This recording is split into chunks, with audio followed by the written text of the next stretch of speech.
At the end of the 2000s, the small world of video games experienced a certain upheaval in its industry. With the democratization of the internet and online stores like Steam, PlayStation Store, or Xbox Live Arcade, the usual big publishers who had always dominated the field with their strong licenses bringing profits upon profits started to see some outsiders making a place for themselves beside them. Edmund McMillan, Jonathan Blow, Genova Chen, or Phil Fish, they were among the pioneers who were going to create the independent video game definition. Fully taken off only a few years ago, the independent video game craze quickly became a solution for everyone looking for a wider alternative to the AAA games. For gamers who were tired of an industry that rested too much on its laurels. Indeed, in the space of a few years, these small studios have created innovative projects that would never have seen the light of day in an industry where profit dominates. These few enthusiasts have created works that have often remained in the niche and that have sometimes radically changed the video game landscape. And if today, the term indie is used indiscriminately and its precise definition is still particularly vague. For example, there are indie games publishers, which is a little bit contradictory. We all agree that the strength of an indie game is its creative freedom. If we play them, it's because we know that these titles are true works of authorship that have not been shaped to meet the specifications of a publisher, but to respect the vision of a team. And these kinds of projects could have never existed before the end of the 2000s. It would have just been impossible. It really would. Studios that value their creative freedom while being funded by huge publishers in the 2000s, you're dreaming for sure. Oh, excuse me for a moment. Yes, hello? Sorry? A studio did it? Since the year 2000? Who the hell are you talking about? No, but give me a name. I want to know right now. And then how did you get my number? You can't screw up my intro like that.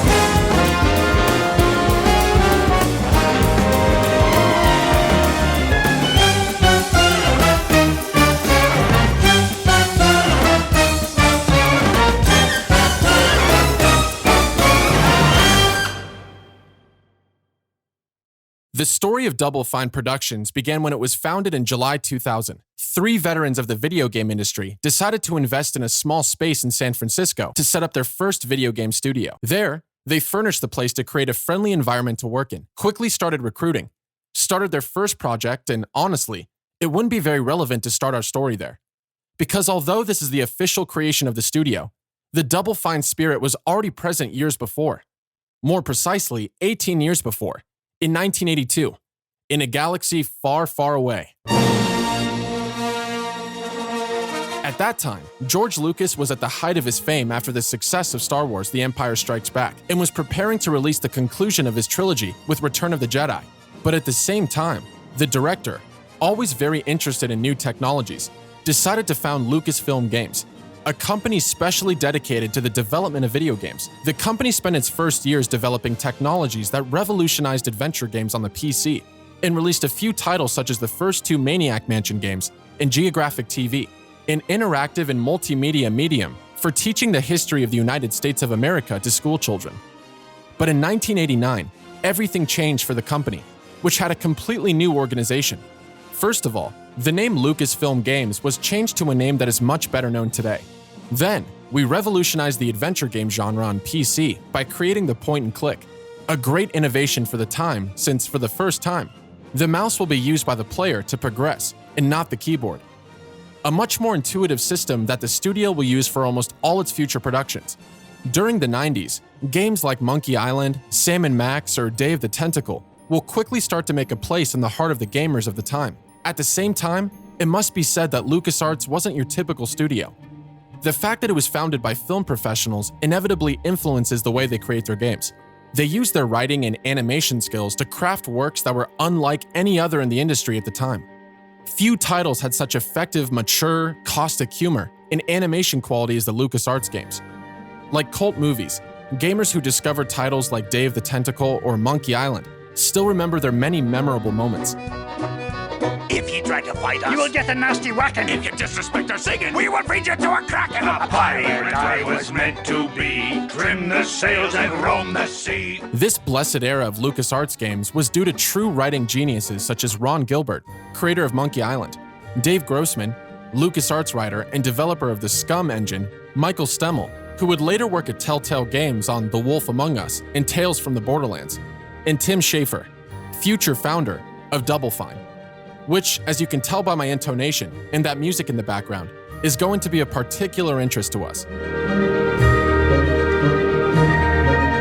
Born on July 26, 1967, Tim Schafer was a little boy with a passion for programming and writing. Two passions that will stick together, because that's exactly what it will take for the young man to join LucasArts after obtaining his computer science degree in 1989. He started modestly as a tester on the video game Indiana Jones and the Last Crusade, and was soon entrusted with the heavy task of writing the dialogues of Monkey Island 1 and 2, and even got to the conception of Day of the Tentacle alongside Dave Grossman. Couldn't possibly imagine the horrible things I had to eat to survive. Pieces of your own body? Good heavens! What you have to understand about Tim Schafer is that he is a perfect fit for what LucasArts wanted to do at the time, and that he is, even today, one of the few writers in the video game industry. He is someone with a style in his writing and in the creation of his words, a real artist profile that was not much in demand at the time because video games were still seen simply as an entertainment product. But Tim Schafer has always had things to stand for, themes he wanted to talk about. He is one of those creators who see their games as works that are not just for fun, but have real artistic intentions behind them. He is the source of the Double Fine Paw, and like every self-respecting artist, all his identity, all his desires, all his obsessions, and everything that will make Double Fine what it is today are already there in a more or less subtle way in his first solo project.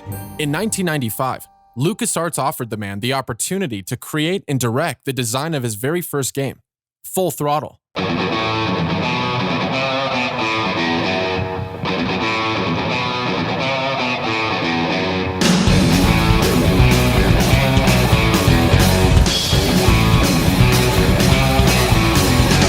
Full Throttle is a point-and-click adventure game that takes place in a future where motorized vehicles have been replaced by anti-gravity hovercrafts.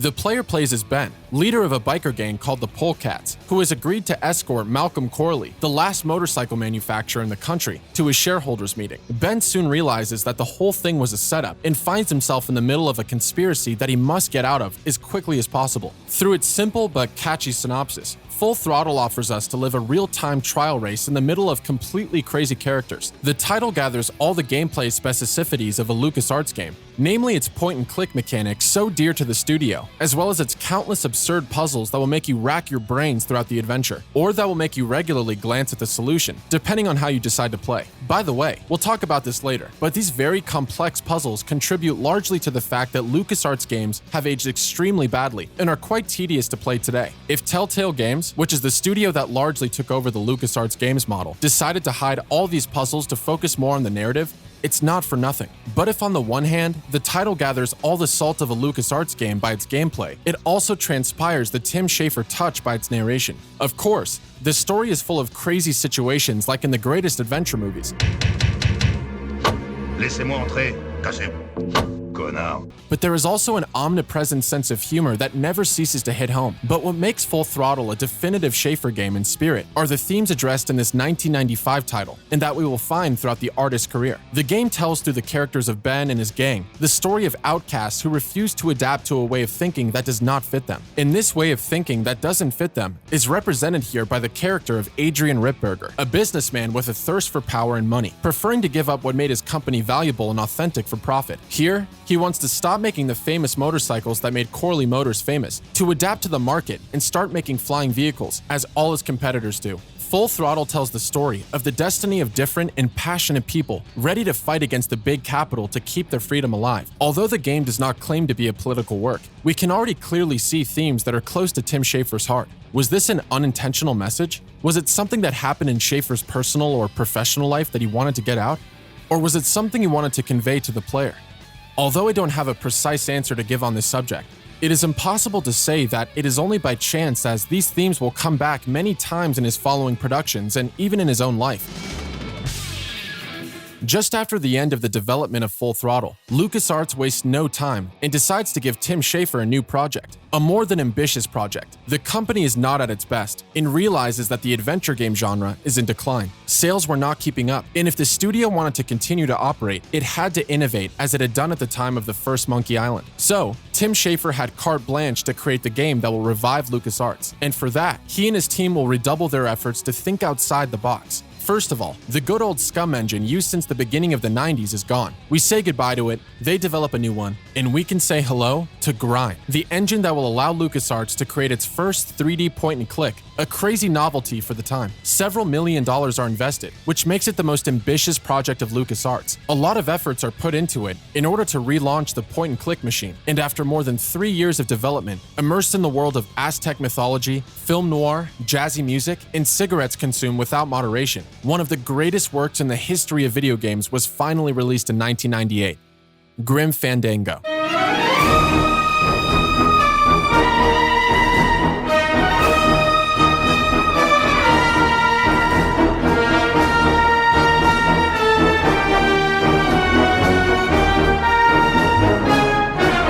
It's hard to talk about Grim Fandango. Beyond its aging graphics and its headless puzzles, the title, directed by Tim Schafer, is crazy dense. In this game, you find yourself in the heart of the land of the dead. From there, you follow the story of Manny Calavera, a commercial agent of the Department of the Dead, who will find himself on a 4-year journey to the 9th world, or heaven, if you prefer, in order to find Mercedes Colomar, a deceased woman he had just met, with whom he fell in love, and who has mysteriously disappeared. On the program, a fantastic and incredible expedition to the land of the dead. Vous n'allez pas me donner mes médicaments? Non, mais je vais vous soulager de votre mal. A plot led by evil businessmen. Comment peux-tu enfermer des petits-enfants? Crois-moi, c'est plus facile à enfermer que des grands enfants. A revolution led by a Che Guevara lookalike. Quoi? Pas le temps d'expliquer. Je dois prendre les choses en main personnellement. And some funny situations that await our protagonist. Manny, j'étouffe! Mira, pas de blague, matelot. Tu peux parler, toi, t'as pas de poumon. Despite the very different universe from Full Throttle, Grim Fandango explores again all the themes dear to Tim Schafer. A fight against a powerful and manipulative corporation. A will of independence from our protagonist, even stronger with all the intrigue around the revolution. And of course, a universe tinged with humor at all levels. C'est un bal masqué? Except that for the second game, Tim Schafer's writing is refined to the point of making Grim Fandango one of the best written games in the history of video games. Let's be clear, if the medium has made a lot of progress in terms of writing and storytelling in the last few years, the video game industry still often has a hard time telling us stories as developed as those we experience in movies or literature. Yes, some have shown us that we have nothing to envy them, but we must admit that the industry still has a hard time producing writers as talented as those in the fields I just mentioned. However, Grim Fandango, from 1998 onwards, proved that with enough talent and know-how, you can deliver incredibly well-made stories. The game was a title that was definitely ahead of its time, that has since become a cult work, and has inspired many creators afterwards. Moreover, the artistic direction of Grim Fandango also benefits from a particular care and proves to be innovative for the time. The game is inspired by Art Deco in its architecture, by film noir in its scenario, with a strong influence from Michael Curtiz's feature film Casablanca, by Aztec mythology, and of course by Mexican folklore, which can be felt in every dialogue of the characters. Moreover, it is impossible to talk about Grim Fandango without mentioning his work on the dubbing, and especially his French version dubbing, which has remained in the history. Quite impressive, by the way, because in 1998, that same year, we were greeted to the lousy dubbing of a Metal Gear Solid. Oui, c'est vrai. Mais il y a une autre catégorie dans laquelle j'excelle. Le tirage d'oreille Esquimau. And on the other side, to the incredible French version of Grim Fandango. Tu t'en prends maintenant, client?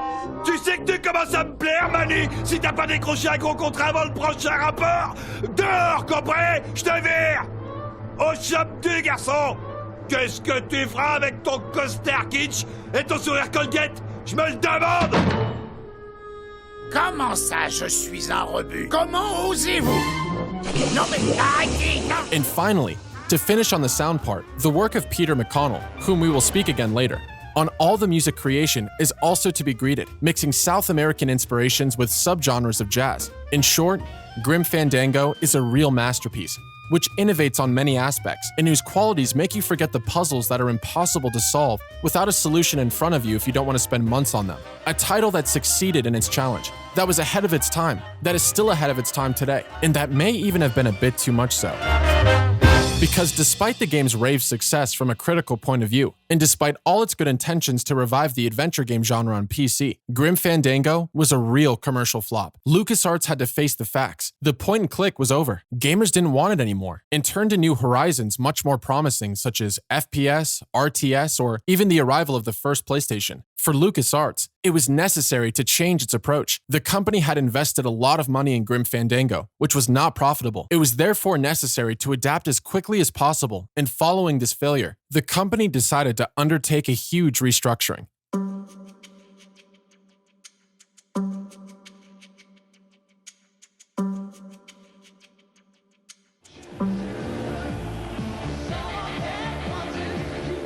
In 2000, LucasArts changes. A lot. After a vain attempt to bring back Monkey Island via a 3D episode, the company decides to cancel the sequels of Sam & Max and Full Throttle, and many employees will be fired. Some of them will go to found a small studio called Telltale Games. The company will stop making adventure games to mass-produce Star Wars in all its forms. Really, en masse. A solution that will prove much more profitable for the studio, but also much less interesting for Tim Schafer. Indeed, the creator no longer recognizes himself in the company. The teams are growing. He meets people in the corridors whose faces he doesn't even know, and he's not interested in the Star Wars game adaptation projects. In order to find this team spirit, source of crazy projects, he decides to leave LucasArts and to found his own studio in San Francisco with a few colleagues. So they decide to give the company the name of the inscription on the gigantic sign in front of the Golden Gate Bridge, so that everyone will think that this gigantic sign belongs to them. Tim Schafer's studio will therefore take the sweet name of Double Fine. Tim Schafer was eager to get back to a team with the personality he had when he was at LucasArts. He therefore reunited with his former colleagues, David Dixon and Jonathan Menzies, and recruited new people who will make up the identity of Double Fine Productions. Scott Campbell will be in charge of the art direction for most of the studio's games, and Peter McConnell will be back with Tim Schafer to compose the soundtrack for future Double Fine titles. With this new small team, the studio started its first project. And so, starting from ideas left aside during the development of Full Throttle, Double Fine started working on Psychonauts in 2001. On top of that, Xbox directly supports the project and decides to offer an exclusive contract to Double Fine. The two parties agreed on a contract, notably supported by Ed Fries, who was then looking for exclusivity for the Microsoft console. Except that quickly, it will become a big problem. As Double Fine is a very young studio, the management wants to do well by putting the creative talent of its teams at the forefront. The developers therefore enjoy almost absolute creative freedom. However, this does not take long to generate internal conflicts. The teams were never able to get to the bottom of their ideas, to agree with each other, and the situation quickly became unmanageable. So much so that in 2003, the level design team was dismissed for lack of satisfactory results. Only Eric Robson escaped this restructuring, and thanks to his promotion as the main level designer, he finally managed to advance the development of the game. Okay, first problem solved. Now, the problem is the workplace. Indeed, Double Fine's offices are located in an unsafe and difficult to reach area, which does not please the teams very much, and they will soon get tired of being afraid of getting shot in the head every time they go to work. But the good news is that the company is finding a new place in the city to move to. The bad news is that this will naturally delay the development of Psychonauts, a situation that will particularly annoy Tim Schafer, since he will waste his time doing management rather than creative tasks. He ended up delegating certain tasks to his directors and called on Caroline S. Murdoch, an executive producer for Psychonauts. With everything back in order, the studio can now get back to developing the game. Wait, what?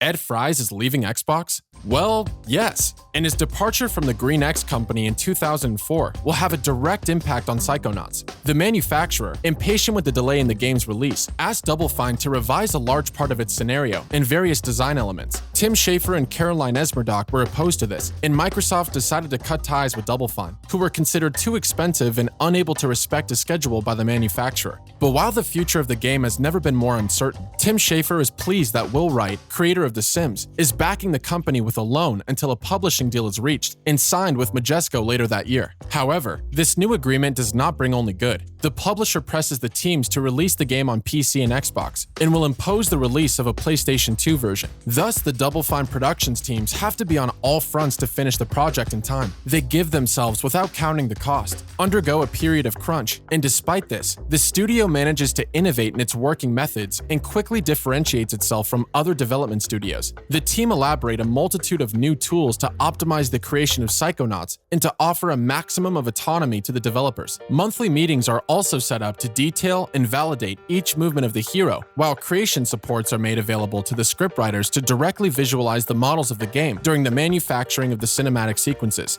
In the end, Psychonauts, Double Fine's first video game, was finally released in March 2005.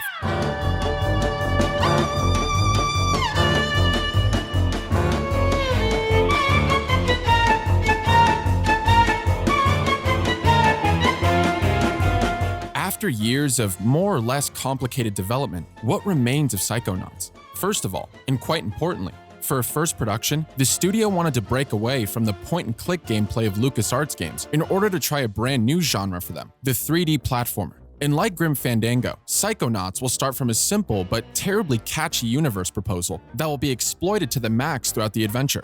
So here, what is it? You play as Rasputin, a 10-year-old child who will end up in a summer camp where he will be trained to become a psychonaut, a secret agent with psychic abilities that allows him to explore the inside of people's brains. The young Rasputin will find himself probing the minds of various characters, each one crazier than the last, in order to save the psychonauts from the terrible plot that hangs over them. If the title doesn't leave much room to appreciate Tim Schafer's writing work because of its 3D platformer genre, which, let's not lie to ourselves, is still very much felt, it does allow us to be surprised by its universe and game design qualities. Indeed, all this proposal revolving around the fact of exploring people's minds allows all kinds of delirium and lets us explore levels, all very inspired and varied in their level design, as in their artistic direction.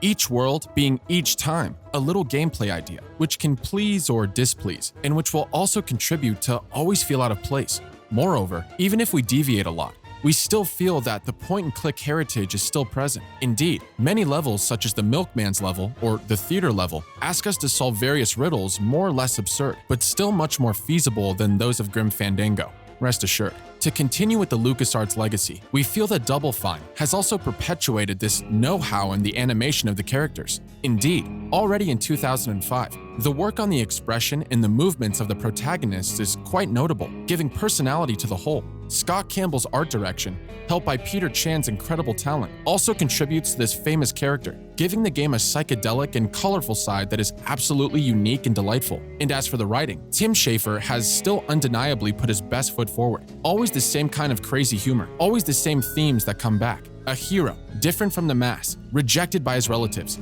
who has a plot to unravel. You're starting to know the song. It should also be noted that despite its childish air, Psychonauts does not hesitate to add a touch of cynicism on top of its story and to tackle more mature themes. The game does not hesitate either, especially its last act, to switch to a much darker atmosphere, more related to childhood traumas. But interestingly, while this title also speaks of the notion of freedom, it explores the themes of free thinking, creative freedom, and escaping the orders of manipulators who would like to control our way of thinking.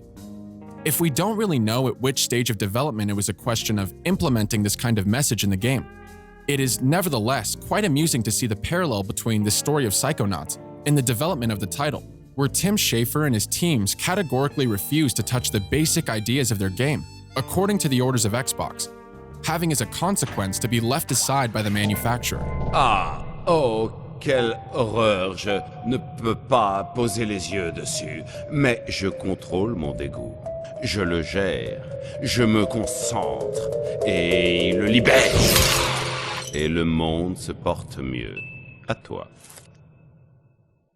Unfortunately, once again for Tim Schafer, Psychonauts was not the success Double Fine had hoped for. Despite a very good critical reception from the press, sales were disappointing. Less than 100,000 copies were sold in 2005, and the title did not exceed the 400,000 copies sold on all consoles. Psychonauts is therefore a failure, leading to heavy losses for Majesco. Well, the story ends not too bad for Psychonauts. In 2011, Double Fine buys the rights to the license and brings the game on Steam. And thanks to that, in just 1 year, the title manages to sell more than 1 million copies.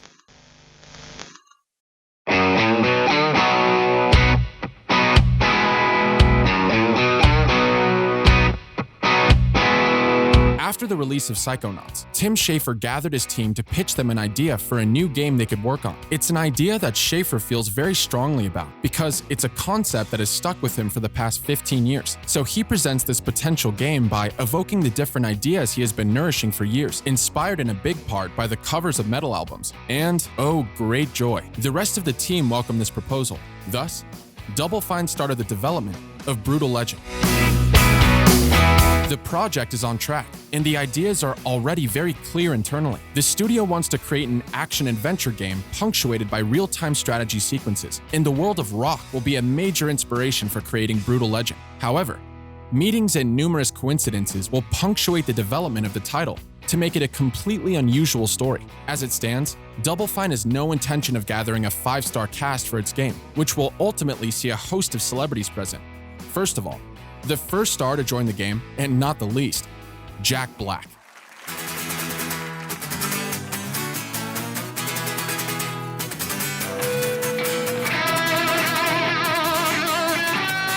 The actor, singer, and musician that you could see here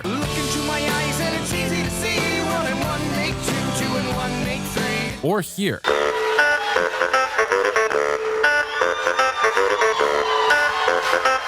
and, incidentally, fan of Psychonauts, was chosen to play Eddie Riggs, the main character of the game. And since that wasn't enough for Double Fine, he will be joined by rock stars such as Rob Halford, Lita Ford, Lemmy Kilmister, Ozzy Osbourne, or the actor Tim Curry.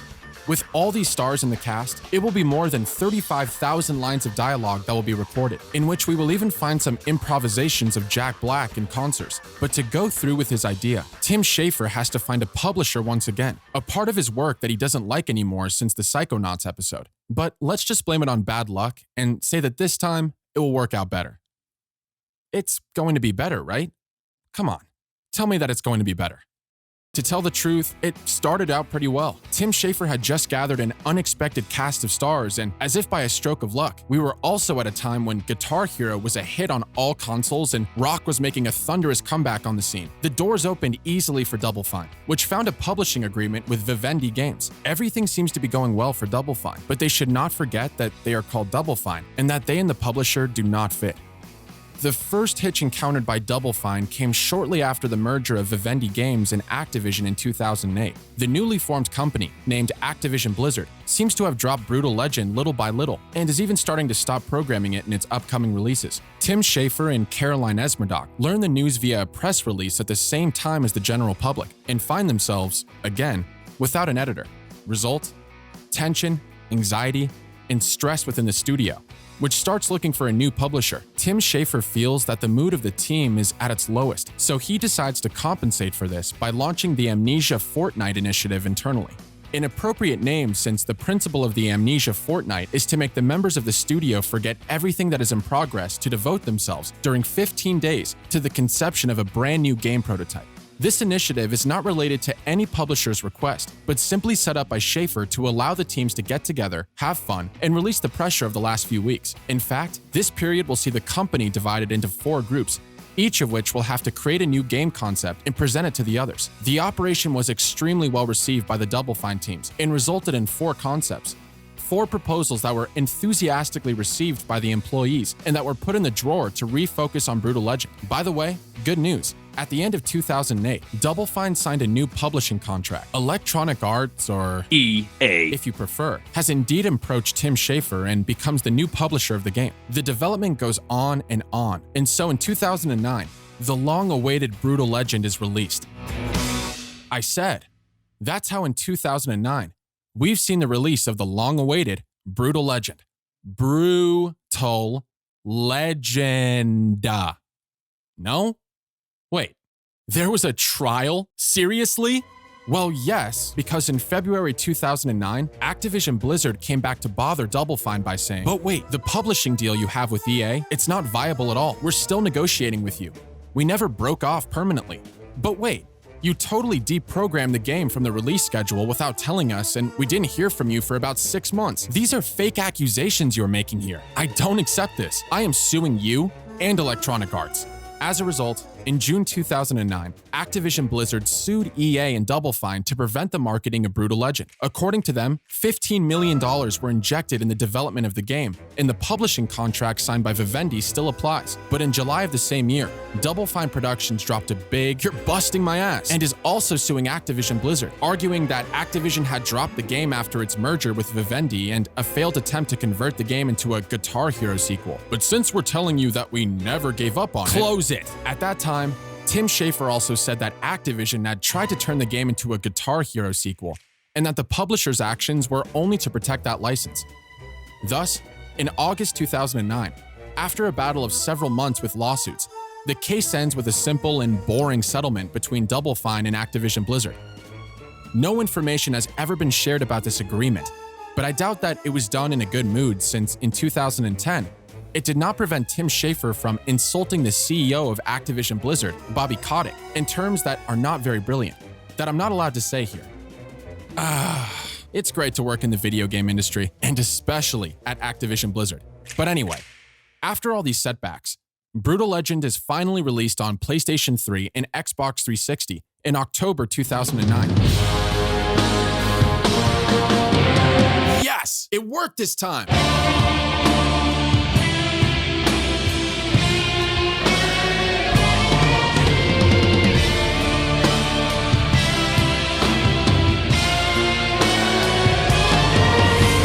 So then, after several years of more than tedious development, what do we finally retain from this Brutal Legend? Already we find once again all the themes that Tim Schafer had already tackled in the past. Eddie is a roadie, a shadowy character who takes care of all the technical part of a concert, and who is totally overwhelmed by the pop movement that replaces the great era of rock, partly for its more lucrative aspect and which attracts the masses more. Following a concert that goes wrong, he finds himself transported to the world of heavy metal, in which he must fight to prevent his opponents from wiping out this musical culture that he holds so dear. So as far as the protagonist, who is different from the masses and who opposes those who dominate, in order to keep his passion alive, we're good. It's Tim Schafer. Once again, it's hard not to see a parallel with the situation at Double Fine. The studio continues to keep genres, such as point and click and universes alive, despite the fact that today's public is less interested in them, and above all, despite the fact that they are making much less money.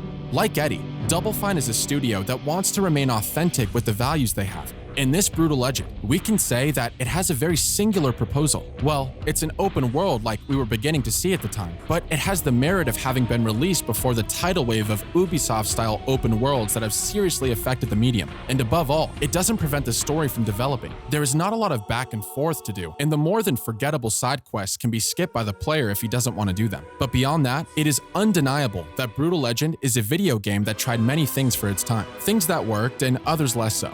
First of all, we find the quality of animation so atypical of Double Fine in the pen of Tim Schafer, who once again hits the nail on the head with his humor, despite a few macho jokes which honestly could have been avoided, especially when we know that the metal community has to deal with a lot of problems related to that. Wanting to offer a game only centered around the heavy metal culture was a daring bet. It's a culture that, as we know, has its fans as well as its detractors. But Brutal Legend has succeeded in this difficult balancing act of making everyone feel accepted. It never takes itself too seriously so as not to confuse newcomers, but it's still treated with enough respect and with the right amount of fan service to keep metal fans happy. Just look at all the cameos of real rock stars in the game. And even I, who wasn't used to this kind of game, had to admit that I was interested in it after I finished the game. But above all, the biggest attempt of Brutal Legend compared to its predecessors is its will to establish a whole RTS section, or real-time strategy, a genre whose representatives are titles like StarCraft and from which Brutal Legend wanted to take inspiration. And if the attempt is appreciable, I must admit that I was a bit more mixed about this part. First of all, going from a classic overhead view to a third-person view, I have to admit that it's not practical to have a good view on the battlefield. Added to the fact that it's not very ergonomic, a bit tedious, that the sequences last as long as a Jimmy Page solo, and that they even come back a bit too often. All this spoils the rhythm of the game a little bit, which is a pity because all the other missions in the game are varied enough in their gameplay to never bore us. And on paper, we have to admit that these RTS sequences started from a good intention that was unfortunately badly executed. In the end, Brutal Legend remains a game where the Double Fine touch still hits the mark, where Tim Schafer, still took everyone by surprise with his atmosphere and his universe that really changed from the standards of the time, where the work done by the different actors, including Jack Black, clearly elevated the game, but spoiled by an uneven rhythm during the unfolding of its missions, especially due to the excess of RTS sequences that were much too long and tedious. If it doesn't reach the excellence of Psychonauts, Brutal Legend is still a surprising experience of a few hours in the middle of all these gray-brown military games of the PS3 and Xbox 360 era. Once again, Brutal Legend is a critical success for Double Fine. The ratings are good, and the title sells quite well in the United States without reaching any peak either. 275,000 copies were sold the month of its release, and 2 years after, the title will have sold 1.2 million copies. Satisfactory figures, but below EA's expectations. It must be said that the months preceding the release of the title were marked by the Activision Blizzard Double Fine trial, and that the promotion of the title could not be fully ensured. After the marketing of Brutal Legend, Double Fine exchanges with EA concerning the future of the franchise. The two companies seem to find an agreement for the development of a sequel. However, Tim Schafer gets a call from the publisher, who basically says, well, FIFA works better, and it costs less. See your game with your buddy Jack Black? We drop it. Move on, guys. Best of luck. But you can't do that to us. We've invested all our teams in the project. We've been working on it for months, and we have nothing left in the bank. It's going to be the... I'll leave you to it. I have Ronaldo on a double call. Ahoy, Ronaldo. ¿Cómo está? ¿Su esposa? Sí. Do meu lado está bien. Obrigado por preguntar. Thus, the project will unfortunately not see the light of day. EA not wanting to finance a sequel. The studio is in a critical condition. A lot of money had been invested, and there was not much left in the bank. At that time, Double Fine Productions was seriously considering closing down. Well, now, let's digress for a moment and go back to Amnesia Fortnite.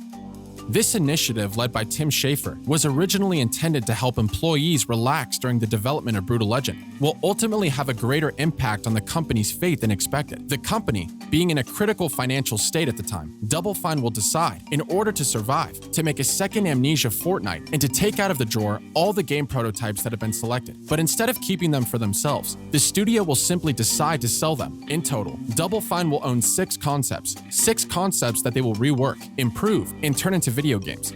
To save time, they use the engine developed for Brutal Legend, and the management starts to meet with different publishers to propose these new games.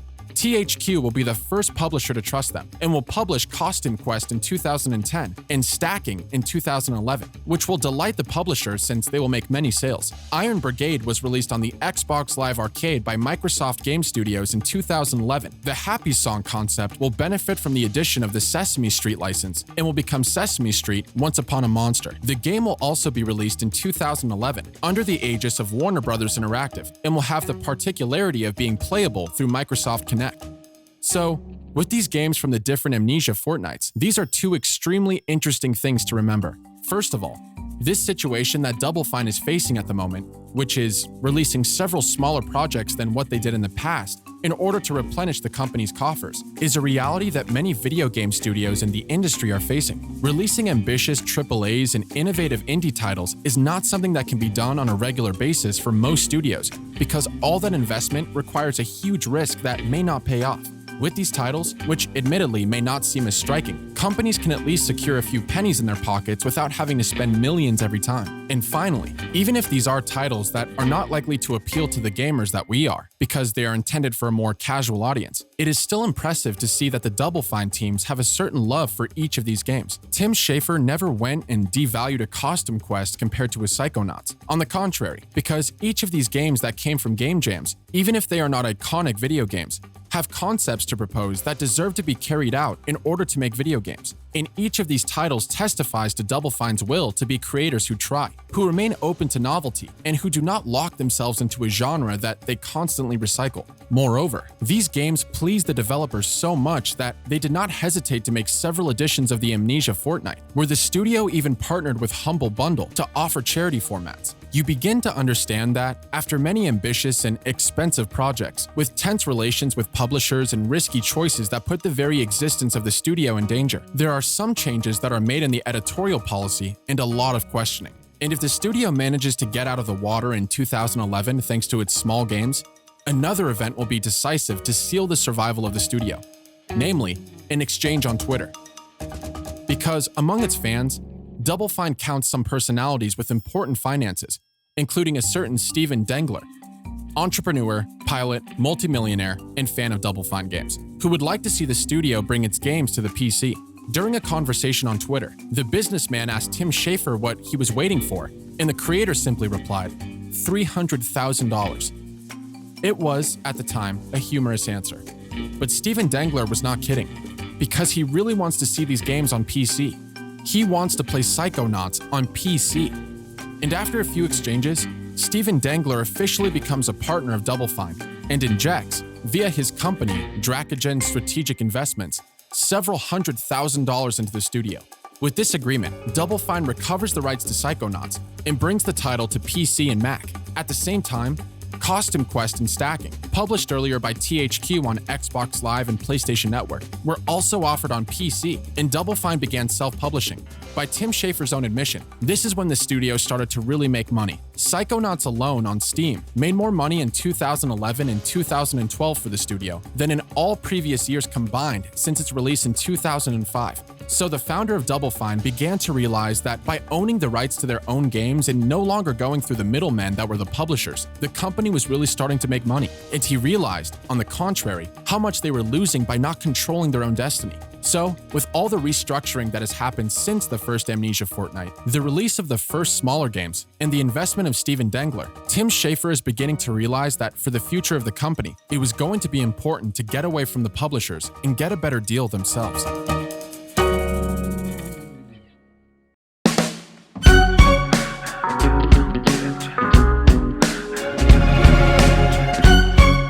Have you heard of Kickstarter? This small website appeared in 2009 and was a real precursor in the field of crowdfunding, a system that gives internet users the opportunity to finance projects that are still at the idea stage, thus reducing the cumbersome nature of traditional investment methods. Thanks to Kickstarter, ambitious young people could start financing their project without having to go out and find investors who would take the risk of sabotaging everything. No, only with the help of the public.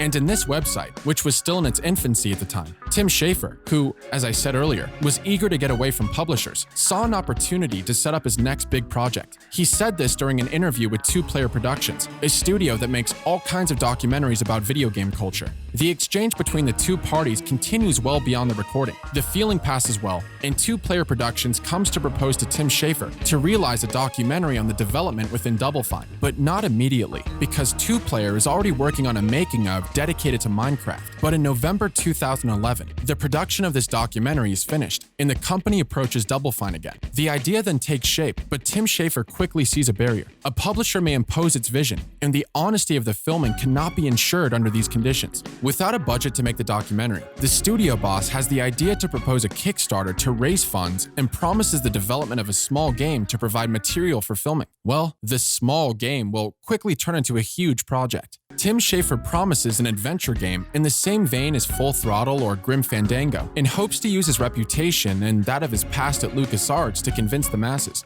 Better still, he also hopes to be able to satisfy his desire to make this kind of game without the publishers who would have refused him any budget, the genre being considered a niche and therefore not very promising. What Tim Schafer wants to do with this next project is to return to his roots. Thus, on February 8, 2012, Double Fine Productions launched a crowdfunding campaign for a game as well as its making of called Double Fine Adventure. The project has a goal of $400,000 to raise. At the time, this was the largest goal ever for a video game on Kickstarter, but it was also one of the lowest budgets Double Fine had worked with. The risk is therefore twofold: not reaching the target funding and not succeeding in developing the game as imagined in the defined budget. But against all odds, the campaign turned out to be a fantastic success and broke all previous Kickstarter records. Double Fine raised $400,000 in 9 hours, and after 24 hours, it's more than $1 million raised. And in 22 days, the Double Fine Adventure campaign becomes the most funded Kickstarter project in the platform's history and has attracted more participants than any other campaign. In total, when the fundraising campaign closes on March 13, 2012, Double Fine raises over $3.3 million with over 87,000 fundings, an all-time record. With this budget, 8 times greater than the initial objective, Tim Schafer has revised his ambitions upwards. Double Fine Adventure will benefit from higher resources and production value, and the development time will be extended. Starting from scratch after the Kickstarter campaign, all the teams are in full swing to ensure that the Double Fine Adventure project is completed in the shortest possible time. Tim Schafer starts writing the script while Nathan Martz, technical director, develops the game engine from an open source platform. Meanwhile, the studio's artists are imagining and developing the visual style of Double Fine Adventure based on Nathan Stapley's work. Everything is moving forward simultaneously, with the first elements of the scenario feeding the designers to create the places and characters of the new intellectual property. But as there is no such thing as a smooth development at Double Fine, in July 2013, the studio realizes that it is behind on its milestones, and Tim Schafer estimates that the development will not be completed before 2015. To avoid pushing the game back, the studio then called on outside contractors for the first time in its history. Super Genius was chosen to help with the development of concept art and animation. However, the funds obtained during the Kickstarter campaign were exhausted, and the production of Double Fine Adventure could not be achieved as is. Two solutions were offered to the team: reduce the ambitions of the title or release the game as is, and it was the latter solution that was chosen since Double Fine finally divided the project into two acts. The game is then released in early access on Steam in January 2014 and allows the studio to recover funds from the sale of the software. With the feedback from players, the final version of the first act of the title is released on January 28th, and the funds collected allow the development of the second part of the game, which will be offered to the first buyers who will not have to go back to the cash register to experience the end of the adventure. But in parallel to this tedious development, a lot is going to happen at Double Fine, because, as they have realized in the past, multiplying projects allows them to keep a healthy situation for the company while they develop their next big project. As a result, in parallel with the development of Double Fine Adventure, the studio will develop games for Kinect that will be very well received, including Double Fine Happy Action Theater and its sequel, Kinect Party. And Ron Gilbert, a former LucasArts employee, will develop The Cave, a puzzle narrative game where the player is invited to control a group of characters who must explore the depths of a cave. The title is particularly original in that the characters remain mute, but instead, it is the narrator who advances the story and helps to understand the motivations of each of the protagonists. The game nevertheless receives mixed reviews, and 2 months after the title's release in 2013, Ron Gilbert will leave Double Fine on good terms to pursue new challenges. They will also make My Alien Buddy for PlayStation and launch another Kickstarter for a game directed by Brad Muir, the creator of Iron Brigade, a game called Massive Chalice, which will not be remembered by many. But despite these few failed projects, we must admit that at Double Fine Productions, things are going better, much better even. It's 2014, and self-publishing turns out to have been a good choice since it brings a lot of money to the company. In March of the same year, the company will launch its usual Amnesia Fortnite, but interestingly enough, for the first time, the studio surrounds itself with young local developers to accompany them.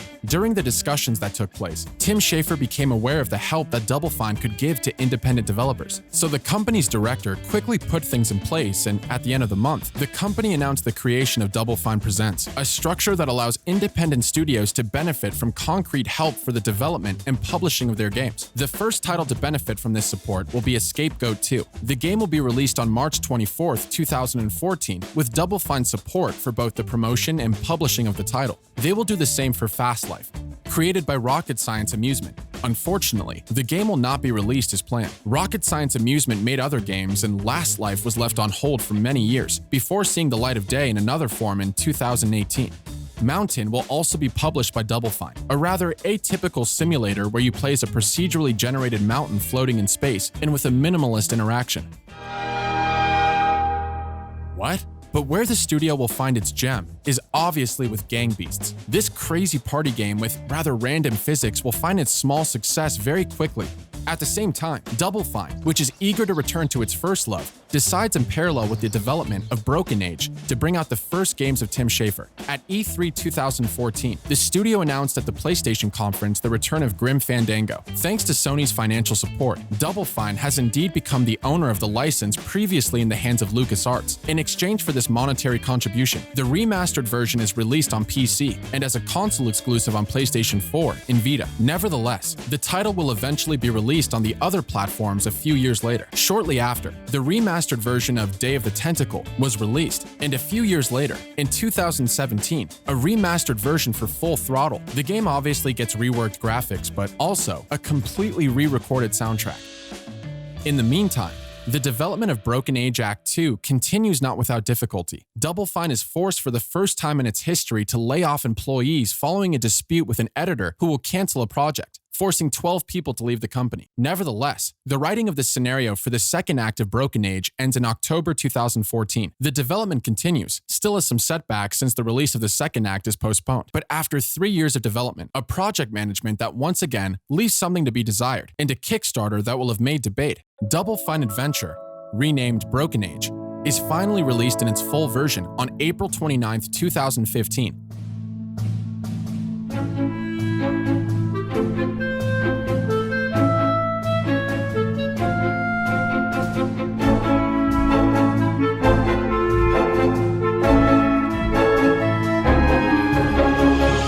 Like the previous notable projects of the studio, Broken Age had a complicated and delayed development on multiple occasions. There was all the more pressure in the project because this time, the investors of the project were the fans, so they were all the more concerned and the risks of deceiving them were even greater. But then, after all these adventures, what do we remember about this Broken Age?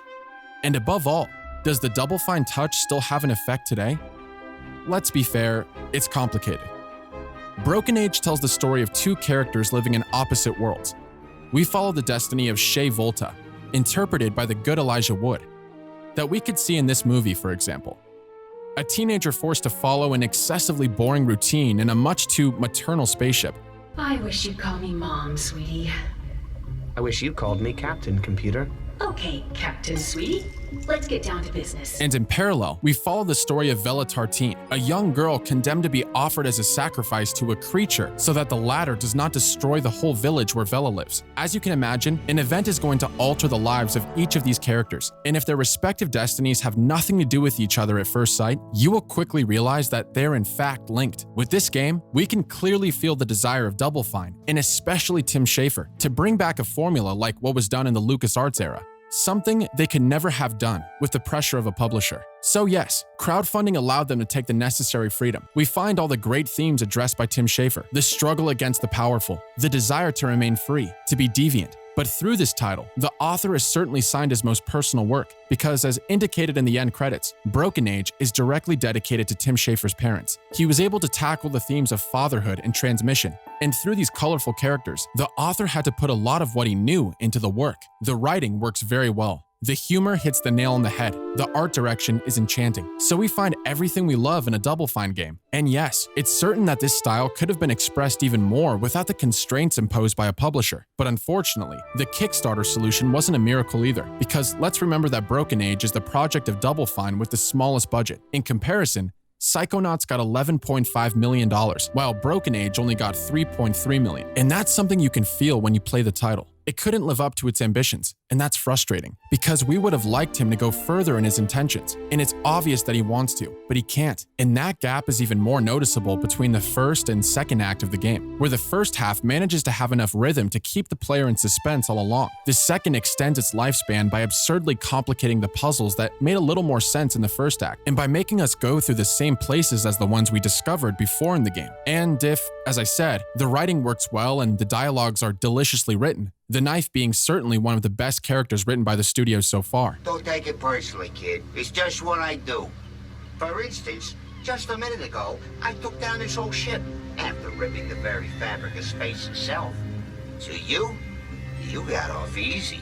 We unfortunately can't find this creative madness. The one we had in Grim Fandango, for example. This feeling of journey, of grandeur, that we found in the previous titles of the studio. So I'm not saying that stories have to be epic to be good. Intimate stories can be all the more effective if they are well told. But the problem with Broken Age is that it feels like it's always caught between two chairs. The title remains stuck between the story of a great political plot to undo that doesn't have the means to fully unfold because there isn't enough time and money, and between this intimate relationship between the protagonists and their families that unfortunately can't develop more than that either because, let's be quick, you have to go save the world. And this is even more annoying when you notice that the point-and-click gameplay of the title has not evolved since Grim Fandango. That is, since 1998. So I know that the goal was to offer something old school and to make fans of PC adventure games from the 90s feel good again. But couldn't we have improved some of the old mechanics? Especially since Double Fine is a studio that has already proven time and time again that it knows how to be adventurous in terms of gameplay, as it did in Psychonauts or Brutal Legend. But here, we find absurd puzzles,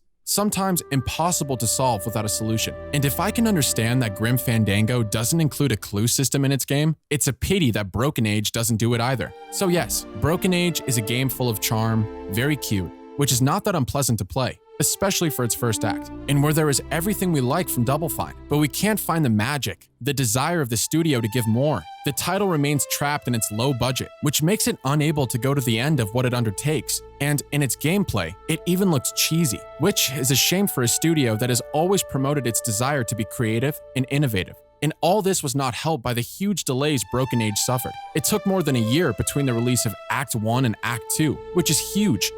Broken Age will remain known as a nice attempt from Double Fine from an economical point of view, but the story will not end as well as the studio would have hoped.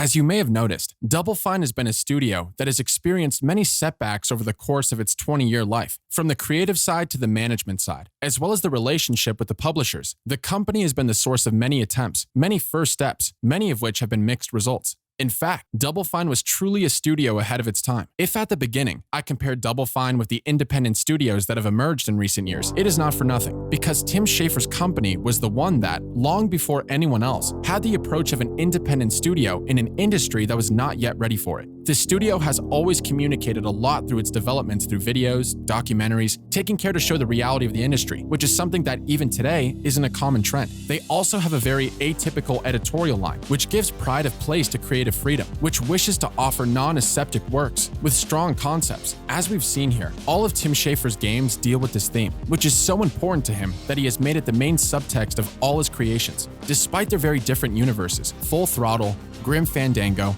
Psychonauts, Brutal Legend, Broken Age, and so on, are all about the story of deviants who want to keep on doing what they are passionate about, even though the world no longer agrees with them. Indirectly, what we are told here is the story of Double Fine, who never stopped fighting against the whole system to prove that what they are doing deserve to exist. They are the last heirs of the golden age of LucasArts, the only ones who can still make games as well written as the titles of that time. They have a real know-how in that they have things to teach to the video game industry, which, whatever one says, still has a lot to learn in terms of writing and storytelling compared to other artistic fields. Double Fine can make this evolve. They have inspirations outside video games that very few have, in cinema, literature, illustration, in short, art in general. They are among the few to master these codes. But if Double Fine Productions is a studio that has proven to us many times that it can do wonders, we can still wonder if today, when we see games like Broken Age, can the company still manage to renew itself? Because from now on, if the independent video game market has largely grown and the more atypical proposals are now much more accepted, it is also a risk for Double Fine to see their next games not being considered as innovative and original titles, but just as another indie game. And if the studio decides to rely too much on its past glories as they did with Broken Age, Double Fine will no longer be seen as a company known for trying and trying again, but only as a company stuck in its nostalgia. In 2015, Double Fine announced Psychonauts 2 at the Game Awards. The financing will still be done through Kickstarter and will still meet a great success. More than $3.8 million collected. Starbreeze Entertainment will invest $8 million in the project, which will give a serious boost to the studio, but at the same time, let Double Fine be the owner of the rights of Psychonauts 2. Unfortunately, the first fears are beginning to emerge around the creation of the game. Already, habits die hard, and the game is postponed several times. However, the increased work time poses some problems, and the team start to cut back on some ideas and aspects of the game. So, entire span of elements of the game are cut, like boss fights for example. So, if the studio had reassured us by saying at the announcement of the game that the original voice actors would be back, that Eric Wolpax would be writing, that Peter McConnell would still be composing, that Jack Black would also lend his voice to the game, and that Two-Player Productions would once again provide a documentary, we were entitled to have some doubts. First of all, there are budget cuts that force to remove elements from the game, and it's also the very first time that Double Fine tries to make a sequel. While this is certainly something they wanted to do, it goes hand in hand with what we were saying earlier, which is to surf on nostalgia and not shine with innovation as they did before. But there's a little twist, because in June 2019, a small company whose name you may know is being added to the story. Its name is Xbox. And the American company, in the midst of a period of buying up many studios to ensure exclusivity to its ecosystem, will buy Double Fine Productions in the process. Public found out at E3 2019, and then, Wow, what happens? What a turnaround. Would Tim Schafer have sold his soul and become a nice little lapdog for the huge corporations? Has he become what he hated, the villain of each of his games? Will Double Fine's creative freedom be sucked away by Xbox's thirst for money? In fact, nothing like that. Yes, Double Fine is becoming an Xbox Game Studios, and knowing the complicated history the studio had with Xbox during the development of Psychonauts, it's quite ironic. What you have to understand in the functioning of Xbox Game Studios is that the manufacturer does not impose anything to its studios. They keep the freedom to develop the games they want without any constraint, while receiving financial and promotional help from Xbox. The only counterpart being, of course, that the games of these bought studios will have to be released only on Xbox and PC, and that was just fine with Tim Schafer. In fact, after all these years, he may have found the perfect balance. A publisher who doesn't restrict his creative process and who provides him and his team with the financial security to produce without fear and at the height of his ambitions. And apart from the fact that he announced that he could no longer run the publisher part of the business as a result, it's a perfect world for him. Moreover, thanks to this, Psychonauts 2 will quickly benefit from new funding to allow the developers to follow through on their ideas. The boss battles are reintegrated, and the warnings that were beginning to appear suddenly disappear. The game's development was in full swing, and Double Fine reimbursed all previous investors in advance. Psychonauts was finally released on August 25, 2021, after a 6-year-long development, and, as specified by the studio, without any crunch, which is worth noting. The critical feedback is excellent, and journalists underline how the game is constantly renewed with a succession of bright ideas. The whole thing is supported by a remarkably well-written and coherent scenario from start to finish, letting all the talent of Double Fine shine through. Today, the studio's future is bright, and we will have to watch carefully their next production. I would even say that they may have finally found peace. No more financial constraints, no more editorial constraints, and above all, an experience, ethics, and a know-how that few studios have today. Frankly, we are so much on the end of a fairy tale that I am close to say they lived happily ever after and had many children. And I hope it will be.